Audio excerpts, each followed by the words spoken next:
వివరాల్లోకి మనం వెళ్తే క్లుప్తంగా తెలుసుకోవాలంటే D11లో పేరు చెప్పకూడదు.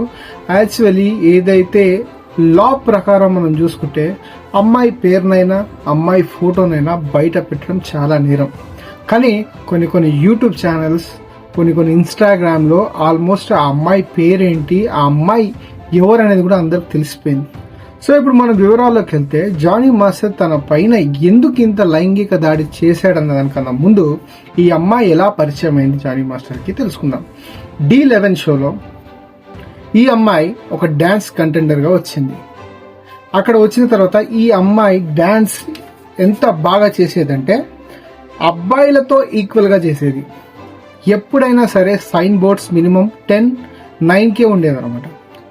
ఈ అమ్మాయి జానీ మాస్టర్ ఒక డాన్స్ చూసిన తర్వాత తనకు తానుగా ఈ అమ్మాయికి